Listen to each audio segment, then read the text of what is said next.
a unos 130 kilómetros de la costa de Yucatán, en pleno Golfo de México. Un hallazgo acaba de cambiar por completo lo que creíamos saber sobre los naufragios coloniales. Un galeón español, perdido hace más de 250 años, ha emergido de las profundidades de un arrecife traicionero llamado Alacranes, y con él ha aparecido el mayor cargamento de oro que se haya visto hasta la fecha. Este tesoro no es solo un símbolo de riquezas descomunales, sino también un testigo mudo de tragedias, ambiciones desmedidas y rutas comerciales que definieron el vínculo entre Europa y América. ¿Cómo pudo permanecer sin un solo vistazo humano durante tanto tiempo? Lo que hemos desenterrado no es solo un descubrimiento arqueológico, sino una ventana abierta a historias que la historia oficial dejó escapar. En el corazón de este galeón se encontraba el oro del Imperio Español, esa misma riqueza que alimentó la expansión colonial y sostuvo el poder de la corona. Pero más allá de los lingotes y las monedas, cada pieza cuenta la vida de miles de hombres y mujeres que cruzaron el océano con la esperanza de llegar a Nueva España cargados de fortuna. No hablamos solo de objetos brillantes, sino de huellas de un sistema de explotación que unía minas de plata y yacimientos de oro de México y Sudamérica con los puertos de Sevilla y Cádiz. ¿Qué pasó para que este navío acabara estrellado contra el arrecife? Las crónicas de la época ya advertían del peligro de esa zona, donde corrientes impredecibles y tormentas repentinas convertían el viaje en una lucha constante. En un viaje fatídico, el galeón fue engullido por una tormenta que lo arrojó sin piedad sobre las rocas afiladas de Alacranes. Ahí, entre corales y arenas movedizas, quedó sepultado con toda su carga, sin que nadie volviera a verlo. Pasaron las décadas, los siglos, y la leyenda de un barco cargado de oro se convirtió en mito. Numerosas expediciones intentaron dar con sus restos, pero fracasaron una tras otra al enfrentarse a las corrientes y a la profundidad.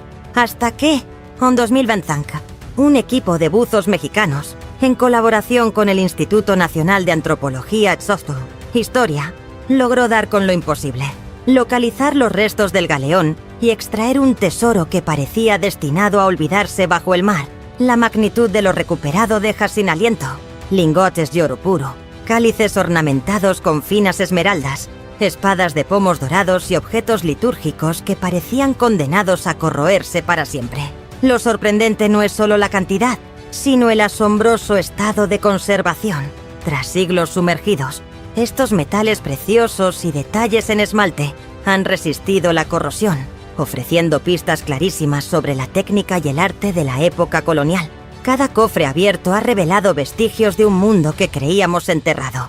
Mapas enrollados, cartas de navegación, incluso objetos cotidianos que dan un rostro humano a la tripulación. Cucharas, candles, rosarios. Es como sostener en las manos un fragmento del pasado, un relato personal de quienes vivían pendientes del cielo y del mar para sobrevivir. La noticia del hallazgo ha corrido como pólvora y ha sacudido los cimientos de la arqueología subacuática. Pero no solo eso, ha desatado una disputa entre México y España por la propiedad de este tesoro. Madrid sostiene que las piezas formaban parte de la corona, mientras que México recuerda que las aguas donde apareció pertenecen a su territorio y que, según la ley internacional, todo lo hallado en ellas es patrimonio nacional. Más allá del debate diplomático, lo que realmente emociona a historiadores y curiosos es la oportunidad de reconstruir un capítulo esencial de la historia colonial. Este galeón, parte de la famosa flota de tierra firme, transportaba el fruto de las minas mexicanas y de Potosí, la plata que llenó las arcas españolas durante siglos. Ver estas riquezas a la luz, en pleno siglo XXI, es enfrentarse al esplendor y a la brutalidad de aquel sistema económico que unía el Nuevo Mundo con la vieja Europa. No era un trayecto sencillo. Piratas al acecho, corrientes huracanadas y el propio desgaste de las naves ponían en peligro cualquier cargamento. Y, sin embargo, día tras día, año tras año, esas flotas partían con la esperanza de burlar el peligro. Hasta que, un mal día, el destino les jugó su peor carta. ¿Por qué? Tras tantos intentos fallidos, ¿se ha avanzado justamente ahora? Según los expertos, los equipos modernos de sonar y los trajes de buceo de última generación han permitido explorar zonas hasta hace poco inalcanzables. Cambios en la tecnología de mapeo submarino hicieron posible ver lo que antes solo era sospecha. Y la constancia de los arqueólogos ha sido clave. Cada inmersión arroja nuevos fragmentos que configuran un rompecabezas colectivo. Lo que hoy se extrae del fondo no es solo oro y plata. Son historias que revolotean entre los restos del casco, en las vetas de un lingote o en la inscripción de un cáliz. Historias de marineros nerviosos, capitanes obsesionados con la carga, soldados de infantería ligera que viajaban para servir a la corona y religiosos que transportaban reliquias sagradas. El asombro de los investigadores va en aumento. Al abrir un cofre sellado desde hace siglos, descubrieron textiles de lino casi intactos y documentos escritos a mano que detallan la ruta prevista y el manifiesto de carga. Cada página ha sido un regalo para los historiadores, que ahora pueden contrastar datos de archivo con pruebas arqueológicas. Y aún hay más por sacar a la luz. Se calcula que solo se ha recuperado un 40% de lo que yace bajo el agua. Todavía quedan restos del casco. Más lingotes y, quizá, objetos insólitos que nunca llegaron a figurar en ningún inventario oficial. La pregunta es inevitable. ¿Qué otras sorpresas aguarda ese fondo marino? Mientras tanto, las autoridades mexicanas ya piensan en un plan de conservación y en un futuro museo subacuático en Campeche.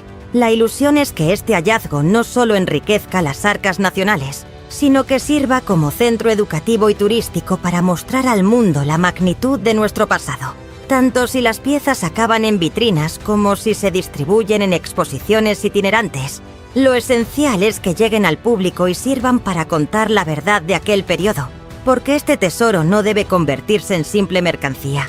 Es un puente entre el pasado y el presente, una invitación a reflexionar sobre las relaciones de poder, la explotación y el legado que dejaron esos intercambios forzados. Cada lingote, cada espada ornamentada y cada cáliz dorado son testigos silenciosos de una historia compartida que hoy podemos seguir reconstruyendo, pieza a pieza. Cuando el primer rayo del sol acarició el horizonte, iluminando la superficie del Golfo de México, el equipo de buzos ya se preparaba en el muelle de Veracruz. A las 5 de la mañana revisaban sus equipos, ajustando las válvulas de los tanques de aire y perfilaron el plan de inmersión. Todo indicaba que aquel día marcaría un antes y un después en la historia subacuática de México.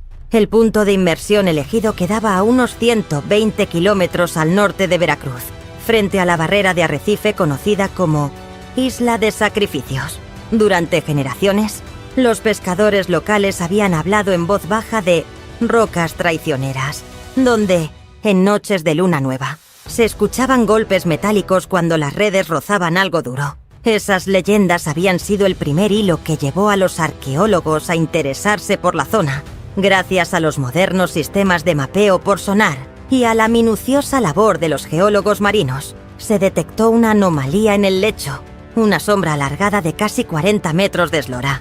A las 8 de la mañana, el primer buzo descendió entre corrientes suaves y una neblina salina que parecía envolverlo. Con cada exhalación, las burbujas ascendían como un pequeño ejército de perlas que contaba cada pulso en la oscuridad. Cuando sus luces atravesaron la penumbra, apareció el casco de madera petrificado, cubierto de colonias de corales y moluscos. El casco se mantenía en posición inclinada, como si una fuerza invisible lo empujara a la penumbra. El silencio bajo el agua, solo roto por el leve zumbido de los reguladores, se convirtió en un espacio sagrado donde esos restos empezaban a contar su historia sin palabras. Al llegar al nivel de la bodega principal, las hélices del fondo dejaban salir diminutas nubes de polvo marino. Ahí, entre tablones sueltos, aparecieron los contornos de los primeros lingotes. Su dorado ya no era tan brillante, pero la forma, la densidad y hasta algunos grabados en relieve los delataban. Eran unidades de oro puro, elaboradas con la misma técnica que se utilizaba en las minas de Zacatecas y Taxco, donde el metal fundido se vertía en moldes de barro. En los siguientes días, cada inmersión revelaba nuevos secretos. A las 10 de la mañana, cuando el sol penetraba verticalmente, el agua cambiaba de color y la visibilidad aumentaba. Fue entonces cuando hallaron un cofre pequeño, cerrado con un candado de hierro forjado. Dentro había medallas religiosamente cuidadas, decoradas con la imagen de San Fernando y la Virgen de Guadalupe. Aquellas piezas no solo tenían valor material, sino que hablaban de la fe de marineros que enfrentaron tempestades y mareas con la esperanza de encontrar salvación. Mientras tanto, en tierra firme, historiadores del Instituto Nacional de Antropología e Historia revisaban archivos de la época virreinal en la Biblioteca Palafoxiana de Puebla y en la sección naval del Archivo General de la Nación.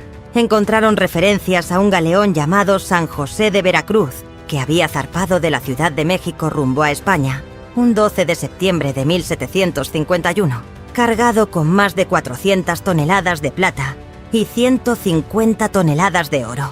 Las crónicas mencionaban que un huracán lo sorprendió al doblar Cabo Catoche y que, desesperados, trataron de recalar en Puerto de Campeche. Nunca llegaron. Ese cruce de datos ayudó a confirmar que el hallazgo cerca de Isla de Sacrificios era, efectivamente, el San José de Veracruz. Pero el equipo no se detuvo ahí.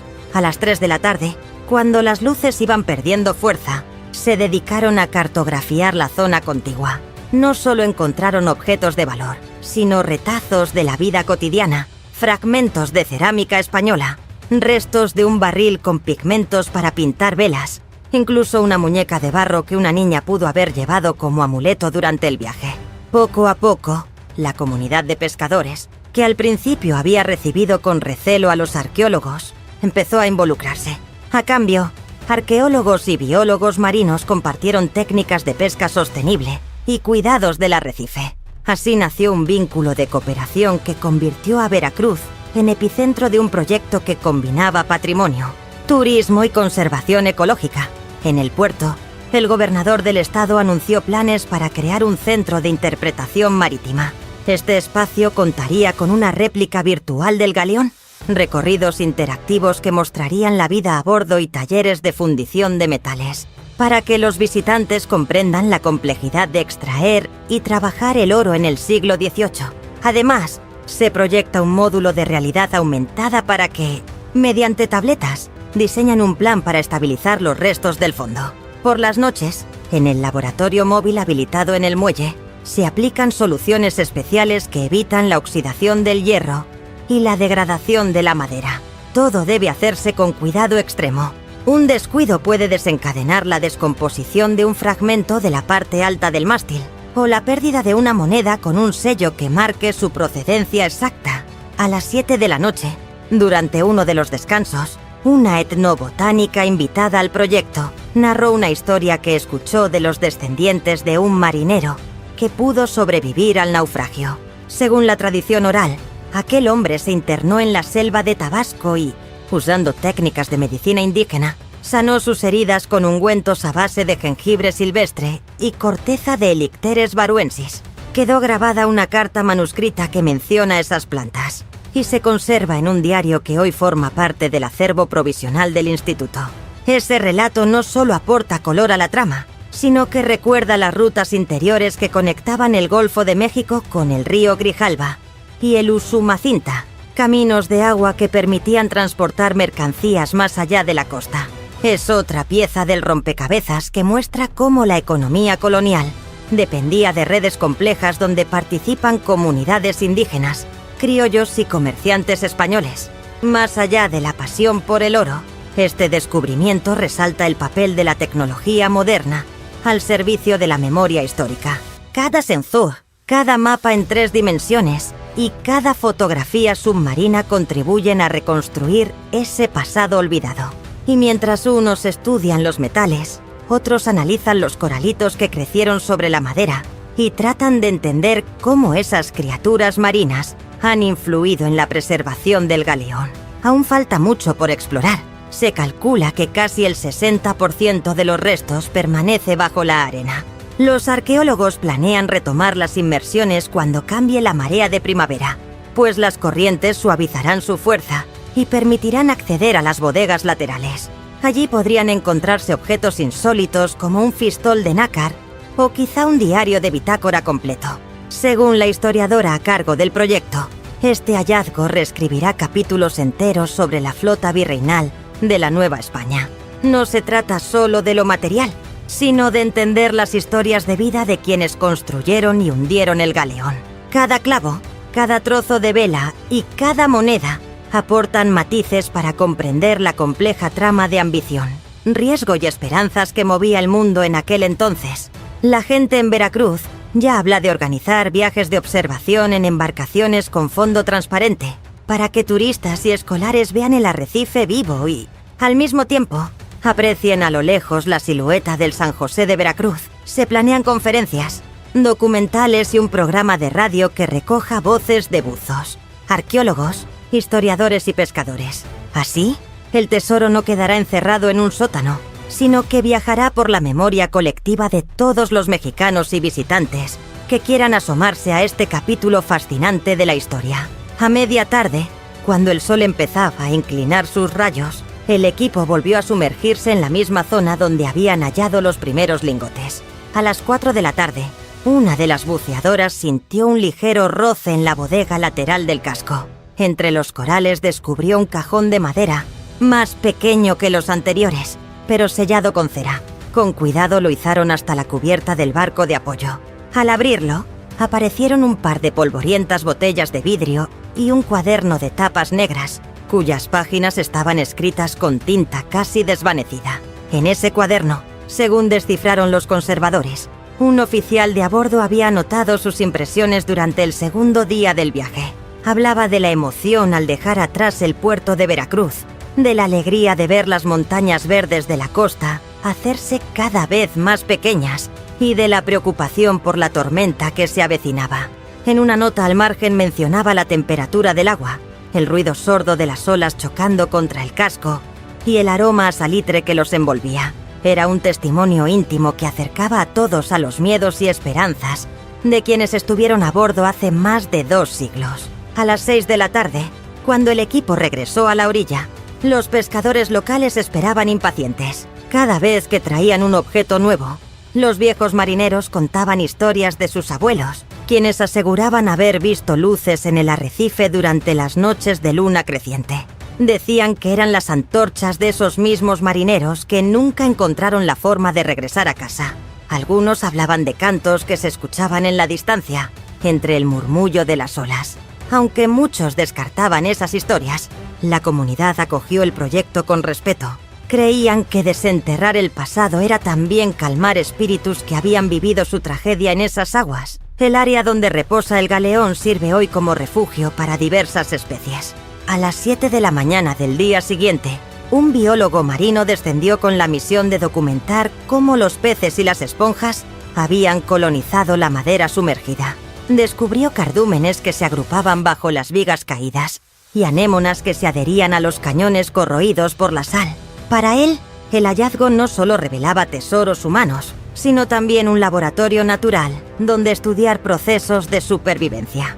Gracias a estos estudios, los buzos aprendieron a maniobrar sin dañar esa nueva comunidad viva que había convertido el naufragio en un arrecife. Mientras tanto, los especialistas en conservación comenzaron a preparar un espacio provisional en el muelle de Veracruz. A las 9 de la mañana, sobre una mesa cubierta con telas suaves, colocaron monedas acuñadas en México y en Sevilla. Con pinceles finos y soluciones especiales, retiraron la costra salina sin dañar los relieves de cada pieza. Un restaurador describía cada gesto como si fuera una operación delicada. Primero humedecían la superficie, luego aflojaban los depósitos con toques casi imperceptibles y, por último, aplicaban una capa protectora para evitar que el metal volviera a oxidarse. En el plano jurídico, las negociaciones avanzaron a un ritmo distinto. Representantes de México y España se reunieron en la ciudad de Mérida para discutir el estatus del tesoro. Según las leyes internacionales, todo lo hallado en aguas nacionales mexicanas pertenece al Estado. Pero España reclamaba que el oro formaba parte de su patrimonio histórico. A las 11 de la mañana, ambas delegaciones acordaron constituir una comisión mixta que definiría un plan de exhibición compartida. Así se garantizaba que algunos objetos viajarían a museos españoles y otros permanecerían en un espacio en Campeche, bajo custodia mexicana. Las autoridades estatales de Veracruz, por su parte, anunciaron el diseño de un centro interactivo junto al malecón.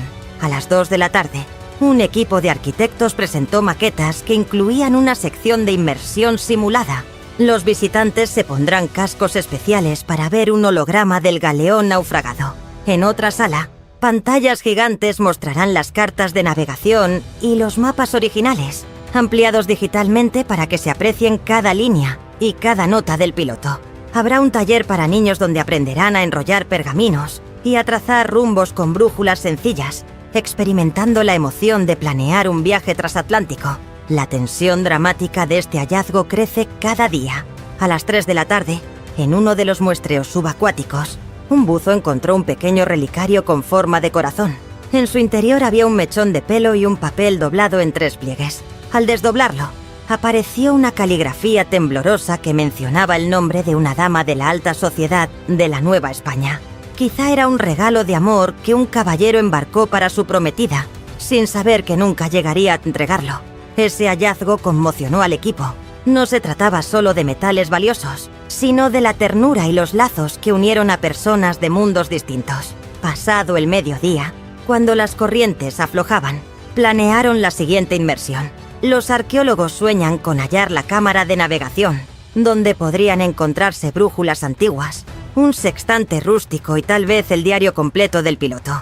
Si lo consiguen, contarán con datos precisos sobre la ruta seguida, los vientos que cruzaron y las decisiones tomadas en plena tormenta. Con esa pieza final, podrán reconstruir minuto a minuto el trágico desenlace y quizás hallar pistas de cómo evitar naufragios similares en el futuro. Mientras la comunidad científica afina planes y la sociedad civil espera con entusiasmo, las historias del San José de Veracruz ya forman parte del relato colectivo. Cada nueva pieza extraída es narrada en las plazas y en los cafés.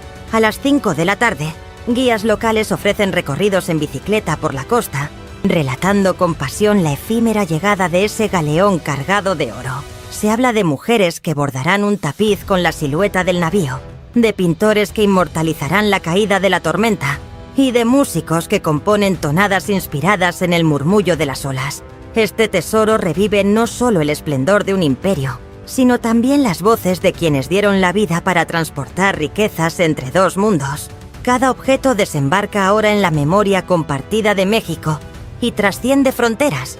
Refleja la unión y el choque de culturas, la audacia de los marinos y la fragilidad de las naves de madera. Y todavía quedan más rincones por explorar bajo la arena. El fondo guarda secretos de cañones cubiertos por gorgonias, planos impresos en pergamino y reliquias de pólvora que podrían revelar nuevos capítulos. La aventura continúa y el mar, paciente, espera liberar sus tesoros a quienes estén dispuestos a escuchar su historia. A la mañana siguiente, cuando el sol apenas despuntaba en el horizonte, el equipo de buceo se preparó en el muelle de Galveston, Texas. Las 8 de la mañana marcaban el inicio de una nueva jornada. Mientras colocaban los tanques en los estantes, el capitán del barco explicó que aquella inmersión sería distinta. Revisarían un antiguo compartimento sellado que hasta ahora había quedado cubierto por sedimentos. A las 10 de la mañana, el primer buzo descendió entre cardúmenes de pargo rojo y bancos de mejillones. El casco del galeón, en posición casi vertical, se alzaba como el esqueleto dormido de un coloso marino. Bajo la luz del reflector, salió a la vista una tapa de madera reforzada con hierro. Allí, incrustado en su superficie, apareció un escudo tallado con las iniciales ER, referentes a un señor de la corte de Madrid. Con mimo llegaron hasta la cubierta, donde colocaron una plataforma inflable para izar los objetos sin dañarlos. A las 12 del mediodía, tras una hora de trabajo cuidadoso, lograron extraer un cofre pequeño, cubierto de algas y pulpos diminutos. Una vez en la superficie, lo rodearon con agua de mar en un contenedor transparente para evitar cambios bruscos de temperatura. Al abrir la tapa, al filo de la 1 de la tarde, emergió el fulgor de unas lentejuelas de oro que recubrían un birete de cardenal. Eran piezas ceremoniales que habían acompañado a misioneros en sus oficios religiosos. Junto a ellas, descansaban fragmentos de un rosario de ágata verde y una pequeña copia del Martirologio de San Jerónimo, impresa en latín en el siglo XVI. Mientras tanto, en tierra firme, historiadores de la Universidad de Houston y arqueólogos del Instituto Nacional de Antropología e Historia de México se reunían en una sala de conferencias del Museo Marítimo de Galveston. A las 3 de la tarde, sobre la mesa, extendían planos manuscritos y cartas enviadas desde Veracruz a Nueva Orleans, describiendo el paso de la flota por la costa de Texas. Los textos hablaban de un capitán con nombre olvidado, pero al fin recobraron vida gracias al hallazgo de aquella prenda eclesiástica. A las 5 de la tarde, en un hangar adaptado como laboratorio provisional, se compartieron los primeros resultados de conservación. Bajo lámparas cálidas, restauradores retiraban la capa salina que cubría los huesos de la madera. Era una operación lenta, casi poética. Cada pincelada liberaba vetas de roble que guardaban inscripciones minúsculas. En una de ellas se distinguía la palabra esperanza, quizá un mensaje tallado por uno de los carpinteros del navío.